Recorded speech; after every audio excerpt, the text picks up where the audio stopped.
اللهم صل وسلم على سيدنا محمد وعلى اله وصحبه وسلم. ازيكم؟ عاملين ايه؟ متابعيني، متشكره جدا لكم مع مشاهدتكم ليا وعلى اشتراكاتكم معايا ولايكاتكم الحلوه. متشكره لكم جدا جدا جدا. اللي ما اشتركش في قناتي يخش يشترك في القناه ويشوف الفيديوهات بتاعتي، ان شاء الله تعجبكم باذن الله. عايزة اقول بما ان الدنيا بقت برد دلوقتي فهنعمل اكلة جميلة جدا جدا جدا، حلوة وبتدفي. بما ان البيت كله عيان وعندنا برد فقلت لازم اعملها.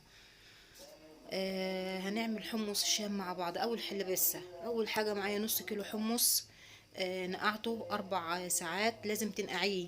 لو ما نقعتهوش هيطول معاكي لما تيجي تسويه هيطول معاكي، هيقعد معاكي ساعتين.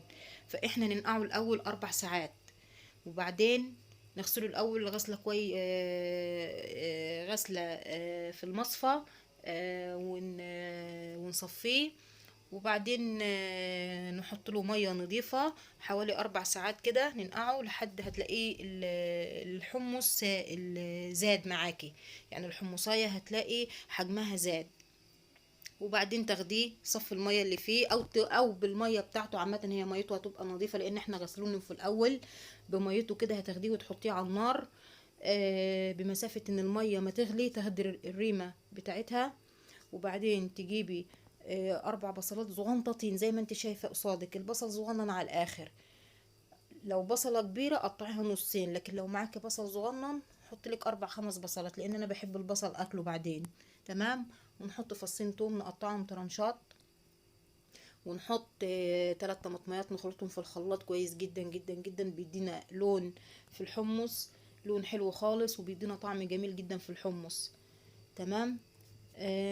وبعدين نحط مكعب مرقة، ونحط الملح، ونحط الكزبرة والكمون نحطه في الاخر خالص. اخر ما يجي يستوي الحمص معانا تحط نص معلقة كمون او اقل من نص معلقة كمان، عشان خلي بالك الكمون بيمرر الاكل. الكمون يعني ما اي وصفة اي اكلة لما تحب تحطي كمون ما تحطيش كتير. دلوقتي باخد الريمة اللي من على الوش زي ما انتم شايفين حبايبي.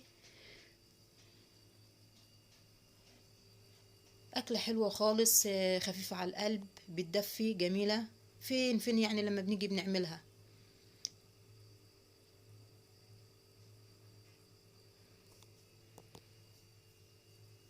هنا حطيت الملح، حطيت التوابل.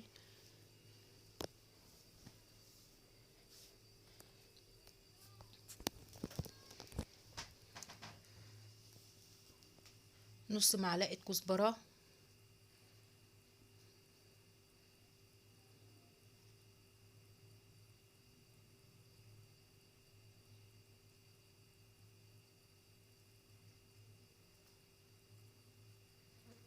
وهخليه يغلي مع بعض كده. استوى معايا. عارفين بياخد قد ايه؟ يعني ما كملش ربع ساعة، والله العظيم ما كمل ربع ساعة. يعني متهيألي هي 15 دقيقة بالظبط.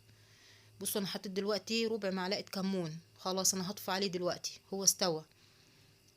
فهو في السوا على طول، يعني ما بيكملش 15 دقيقة بالظبط. فانا بقولك من الاول انقعيه لمدة 4 ساعات. 4 ساعات فقط لا غير. هتلاقيه نفش ويعتبر كده في نص سواه، يعني على ما تعلقي عليه وتحطيه على النار بمسافة ما يغلي غلوتين هيبقى استوى وعلى طول تكوني خلصتيه. دلوقتي زي ما انتوا شايفين حبايبي، بألف هنا وشفا على قلوبكم يا رب. ما تنسوش الاشتراك في القناة وتفعيل زر الجرس عشان يوصلكم منه كل جديد. تحياتي ليكم. وهنا حمصت معاه شوية عيش مصري اللي هو ابو ردة ده جميل خالص مع الحمص. تحطيه كده في الشوربة، لما تاكليه مع الشوربة بيدي طعم جميل خالص. حمصته في الفرن.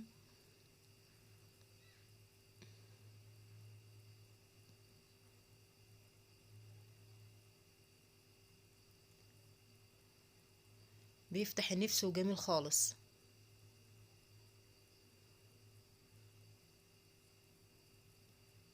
زي ما انتوا شايفين حبايبي كده، بألف هنا وشفا.